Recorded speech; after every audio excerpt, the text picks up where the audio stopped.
Buenos días, bienvenidos a este espacio de diálogos en salud en nuestra segunda edición. Y el día de hoy tenemos un invitado especial, quien es director de la Facultad de Medicina, el doctor Carlos Castro Sansores. Doctor, bienvenido a este programa Diálogos en Salud. Muchas gracias, doctora, muchas gracias por la invitación, con todo el gusto del mundo. Aquí estamos. Pues bienvenido. Y bueno, nuestra audiencia nos ha solicitado varios temas interesantes precisamente en este contexto que estamos viviendo de la pandemia. Pero hay un tema que nos llamó mucho la atención a solicitud de nuestra audiencia y es precisamente el tema de la diabetes y el COVID, ¿no? Un tema que creo que es de gran relevancia, ¿no?, para la sociedad. Y bueno, entre las preguntas que nos ha hecho la audiencia, que van relacionadas precisamente pues, con este temor de repente entre la gente que tiene diabetes, preguntando si estos pacientes con diabetes tienen más riesgo de contraer el COVID-19. Bien, interesante la pregunta. En primer contexto que quiero poner es que en México y en Yucatán ocupamos de los primeros lugares de diabetes en el mundo y el estado de Yucatán de los primeros lugares de diabetes en el país. Entonces eso nos hace tener una población, ¿sí?, de diabéticos que no es poca, que en el estado es alrededor del 11%, un poquito menos. Y la otra era qué tan posible es que por ser diabético pudiera yo tener COVID. Las estadísticas muestran que desde antes del COVID, y me voy a remontar a principios del siglo, 2002-2003, con la primera epidemia del SARS, que ahora se le denomina SARS-1. ¿Sí? Luego el MERS, que fue unos pocos años después. Y también tomando en cuenta la epidemia del H1N1 en 2009. En todas ellas, ¿sí?, la población de personas con diabetes afectada fue significativamente mayor que en la población general. Hoy en el SARS-CoV-2, el virus SARS-CoV-2, responsable del COVID-19, vemos lo mismo. ¿Sí? Hay estadísticas, tanto chinas como italianas, y una revisión amplia que hizo el Centro para el Control de las Enfermedades en Atlanta, en Estados Unidos, que muestran que la incidencia de COVID-19 es mayor en la población diabética que en la población general. Respondiendo en resumen la pregunta, sí, el ser diabético es una condicionante para que pueda uno adquirir el COVID. Sí, sin duda estas estadísticas que mencionan pues son de alerta precisamente para la sociedad, puesto que un paciente que tiene diabetes pues sí tiene un mayor riesgo, ¿no? Así es. Bueno, pero doctor, ¿qué nos puede decir? ¿Qué tan serio puede ser el COVID-19 en estos pacientes? O sea, ¿puede esto llegar a ser mortal para estos pacientes? Correcto. Sí, definitivamente el ser diabético y adquirir el COVID es un escenario diferente al no ser diabético y adquirir COVID, como tampoco es igual el que seas joven o seas adulto mayor, o seas niño o seas una persona adulta y que adquieras COVID. Son diferentes niveles de riesgo. ¿Okay? En este sentido, el COVID en la persona diabética implica un mayor riesgo de lo que se ha denominado COVID grave o fallecimiento. Tenemos estadísticas de China, sobre todo de China, en donde obviamente por ser ellos el país donde se inició la pandemia, pues han recabado datos, han recopilado información muy valiosa que ahora conocemos. Y tanto el tener una presentación de COVID grave, ¿qué quiere decir COVID grave? Que requieras hospitalización, requieras suplementación de oxígeno o requieras intubación para recibir la asistencia respiratoria artificial, eso es COVID grave, o llegar incluso a fallecer, es mayor el número de personas con diabetes que llegan a esta condición que las personas no diabéticas. ¿Esto a qué conclusión nos lleva? que en una persona diabética el COVID-19 puede ser más grave que en la población general. Y México no escapa a esta estadística. Si nosotros analizamos hoy, ya son prácticamente un poquito más de 70,000 defunciones en el país por COVID, ¿sí? El 41% de esas personas fallecidas eran diabéticos. Y en Yucatán, donde también ya tenemos más de 2,000 personas fallecidas en la estadística que tenemos en el estado, el 37% de esas personas fallecidas también eran diabéticos. Conclusión, definitivamente sí. Es muy probable que una persona diabética tenga un cuadro más grave o tenga mayor riesgo de fallecer si le da COVID que aquella que no es diabética. Es decir, que estos pacientes con diabetes definitivamente son más propensos a tener al COVID-19 y estos más grave. Correcto, así es. Doctor, y algo importante para nuestra audiencia, siempre esperan recomendaciones, siempre esperan pues datos importantes para que puedan implementar en casa. ¿Cuáles serían estas recomendaciones que usted les daría a estos pacientes con diabetes? Pues en estos momentos de pandemia, que están en casa, incluso hay todavía gente de riesgo, ¿no? Que necesariamente tienen que salir de casa para buscar el sustento, ¿no? Del día a día para llegar a casa, ¿no? Entonces, ¿qué le recomendaría? ¿Cuáles serían esas recomendaciones puntuales? Como siempre hemos hablado y aquí en la facultad lo hemos expresado y nuestros alumnos tratamos de convencerlos, ¿no? De que esta es la mejor medicina que existe, la prevención, ¿sí? La prevención es la mejor medicina que hoy tenemos ante el COVID y ante muchas otras cosas. Sobre todo si eres una persona con diabetes, debes de ser mucho más cuidadosa que cualquier otra persona. De cualquier manera, todos debemos ser cuidadosos. El paciente diabético debe ser más cuidadoso y la prevención es fundamental. ¿Y a qué me refiero con esto? El paciente diabético, ya hemos dicho cuáles son sus niveles de riesgo, debe de tener una hemoglobina glucosilada idealmente menor de 7%. Para las personas más grandecitas diabéticas, menor de 7.5%.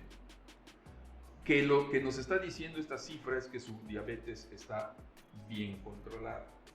Luego entonces, una medida para disminuir el riesgo de que me dé COVID o me llegue a dar de manera severa es tener un buen control de mi glucosa.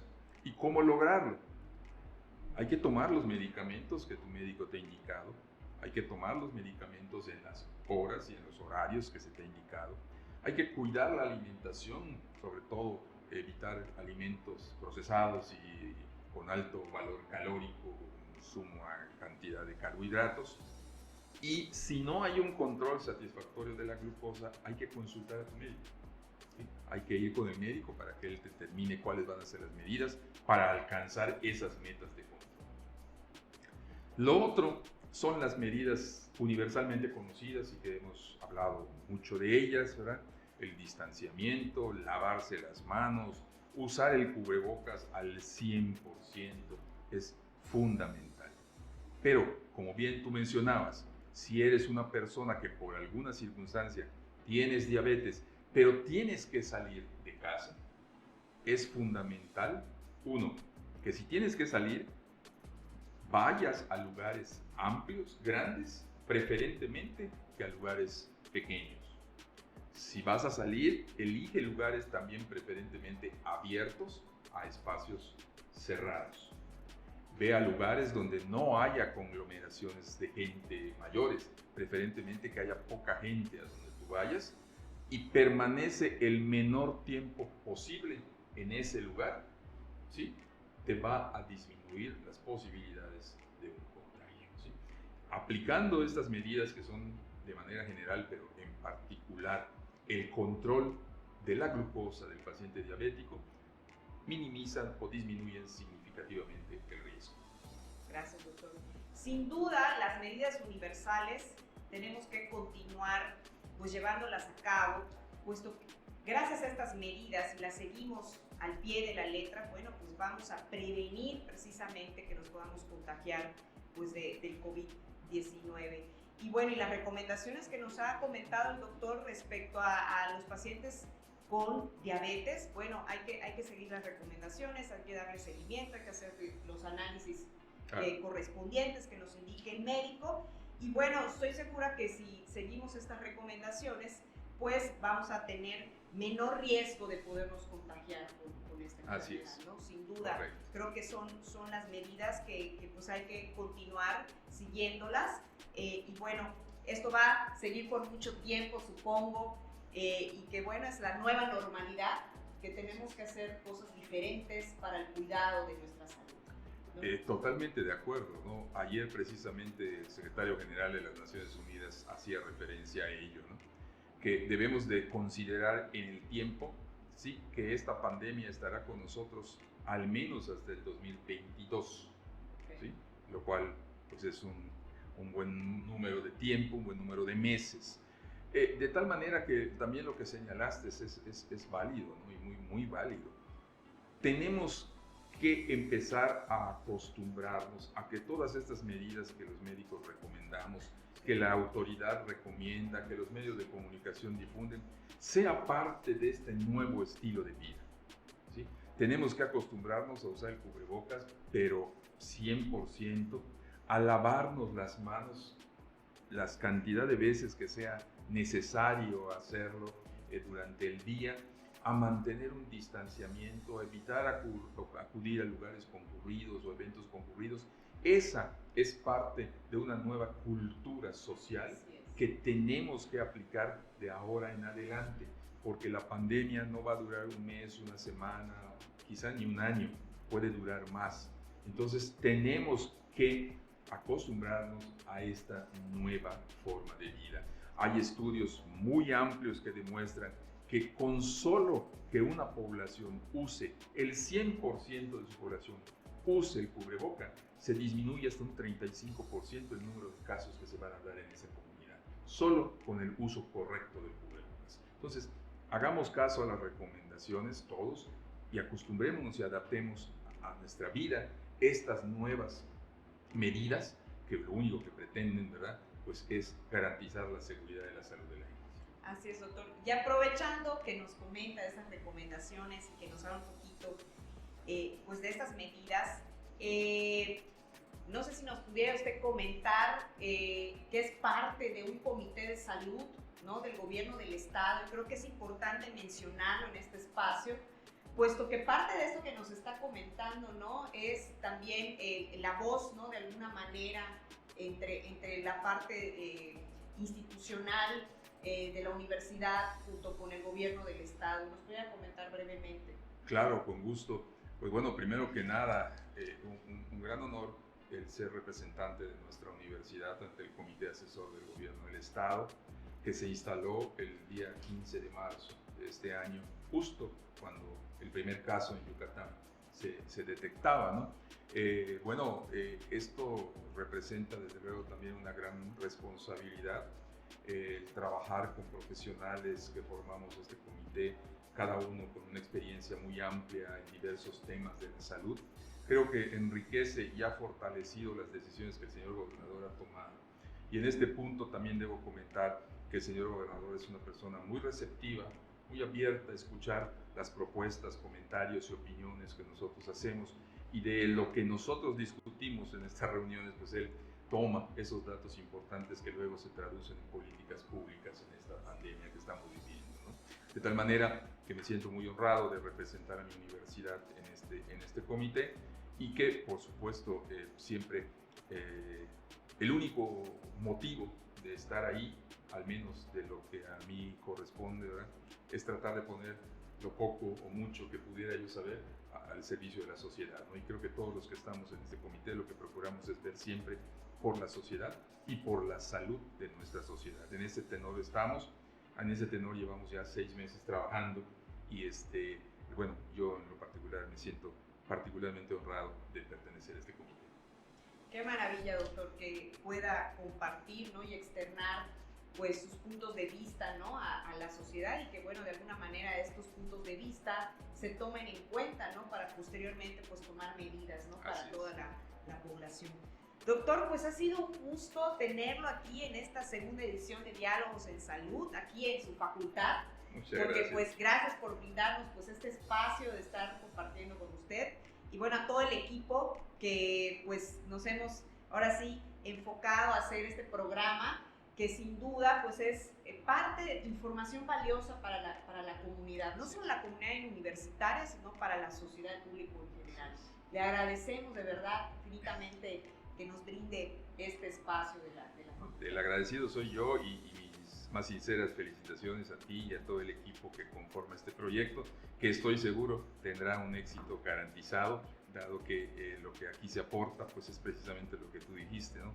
De interés para la sociedad. Sí, felicidades a ti y a todo el equipo y muchos éxitos. Muchísimas gracias, doctor. Bueno, amigos, y así es como concluimos en esta segunda sesión de Diálogos en Salud. Yo soy la doctora Lina Marín y les espero próximamente en nuestra tercera edición. Hasta pronto.